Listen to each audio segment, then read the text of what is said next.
Jag heter Marianne Fröberg och är en av initiativtagarna till Bovens spinnhus.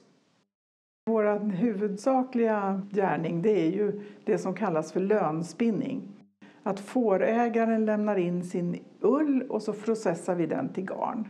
Vi brukar jämföra med ett musteri. Man lämnar in sina äpplen och så får man tillbaka sin must. Men sen så säljer vi ju även garn som vi har tillverkat för egen del. Och vi väver mattor och vi har lite färdiga produkter och kit och så.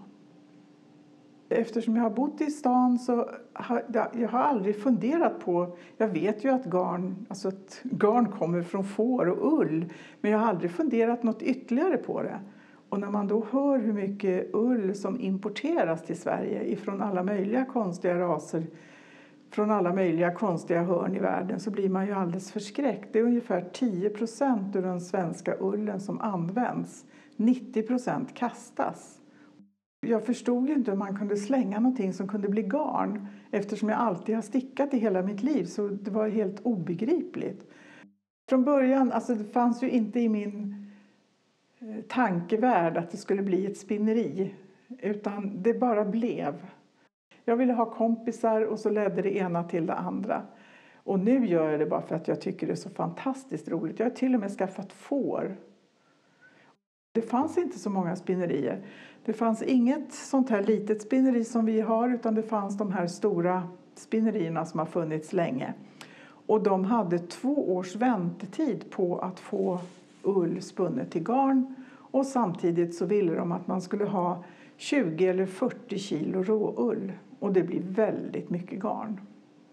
Eftersom jag har jobbat med försäljning och marknadsföring så tänkte jag att varför är det ingen som gör något? Vilken marknad! Det är ju helt osannolikt att ha 2 års väntetid. Och vi började prata om det där när vi färgade vårt köpta garn. Och samma sommar så gick Morjärvs spinneri i konkurs uppe i Norrbotten. Det låg i Kalix.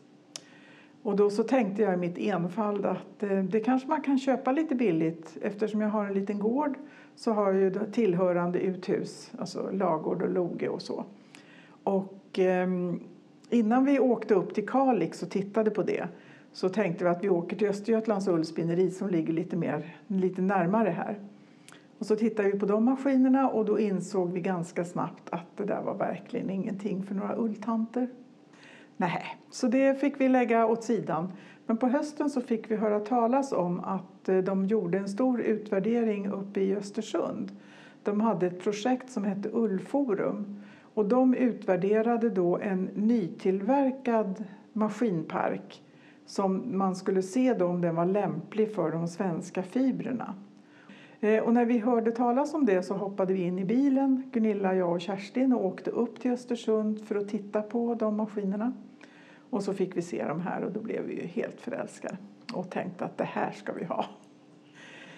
Produktionen som vi gör här är ju inte så stor, utan någonstans mellan 4 och 5 kilo färdigt garn gör vi om dagen. Här tar vi tillvara på det vi får in. Det vi rensar bort av vår egen produktion, det lägger vi i säckar som vi säljer som trädgårdsull. Som är alldeles utmärkt att använda i trädgården. Att man kan lägga det under vinbärsbuskar eller äppelträd. Eller när man planterar tomater så lägger man lite ull i botten så rötterna får det varmt och gott. Och sen blir det en långtidsverkande gödning. Ullen eller fibern påverkas av hur betet har varit. Om de gick ner sig efter dräktigheten på våren. Om de hade svårare att återhämta sig. Om det har varit en regnig sommar, en torr sommar. Alltså det är så många saker som med ögat inte kan se, men som påverkar garnet och kvaliteten. Ja, det här är ju i allra högsta grad närproducerat, för väldigt många av våra kunder kommer ju härifrån Sörmland. Det är klart att vi har några utanför landet, men framförallt så är det ju supersvenskt och nästan ekologiskt. Det är en substans i tvättmedlet som inte är riktigt bra för den marina miljön. Men så fort vi har gjort slut på det tvättmedlet vi har idag, då ska vi köpa ett svensktillverkat tvättmedel som görs upp i Östersund.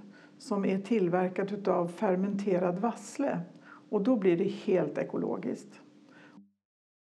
Det är ju bättre att använda en produkt som man kan ha länge.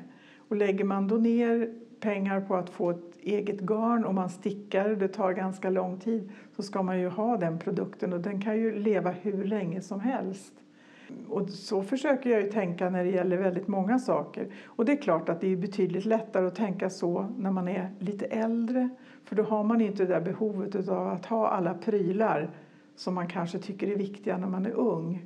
Men å andra sidan så tycker jag att det har ändrat sig där, att ungdomen idag är mycket mer medveten.